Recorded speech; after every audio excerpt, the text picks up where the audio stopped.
Welcome to Firefighting in Canada This Week. I'm Mariah Campbell, and today's edition is brought to you by VFIS of Canada, a division of CVIS Incorporated, Canada's largest insurer of firefighters. This week, this year's wildfire season in Alberta has consumed the second most amount of land in the history of the province. Then, part-time volunteer firefighters in Kirkland Lake, Ontario, voted to join the United Steelworkers Union. And in Firefighting in Canada, the podcast, this edition sponsored by AJ Stone, host Tom DeSorcy discusses the nozzle-forward hose management system with Brian Pods, Technical Marketing Manager for Task Force Tips.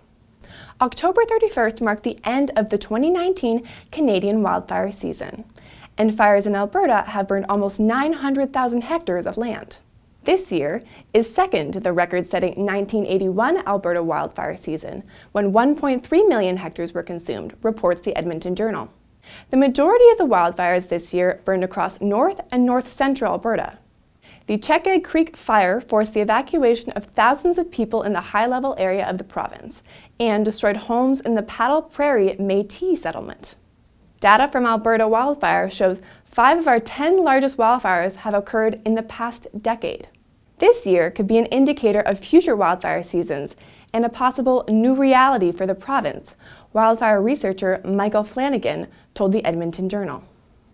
Last week, part-time firefighters in the Kirkland Lake Volunteer Fire Brigade in Ontario voted to join the United Steelworkers Union, a union that represents people working in a variety of sectors.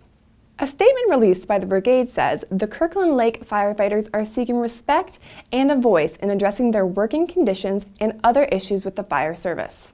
The firefighters are unsatisfied with their allocation of payment, states a news release published by the United Steelworkers Union. The town allots a fixed sum of funding to pay the part-time firefighters regardless of the number of calls or the volume and nature of work. Kirkland Lake Mayor Pat Keeley has since released a statement saying that unionization is becoming increasingly common among volunteer firefighters in Ontario, and that the city is interested in working with the union to find an arrangement that benefits all parties involved. In Firefighting in Canada, the podcast, this latest edition, sponsored by AJ Stone, host Tom DeSorcy interviews Brian Pods, Technical Marketing Manager for Task Force Tips. Together, they discuss a hose line management program called the Nozzle Forward, a system developed by Seattle firefighter Aaron Fields that is now being taught across North America. The Nozzle Forward is a class for engine company crews that teach best practices for handling the hose and promotes aggressive, informed firefighting. Pod says he feels the techniques taught in the program have turned into motivational tools for frontline firefighters. It's really helped firefighters get more charged up and passionate about the cause. And I think it reminded us all why in the first place we wanted to join, and that's to save lives and protect property the best way possible. Pods says the program applies to departments of all sizes and touches on hose management as well as fire behavior and fire attack. To hear more, head to firefightingincanada.com. This is Annex Business Media's Niche TV.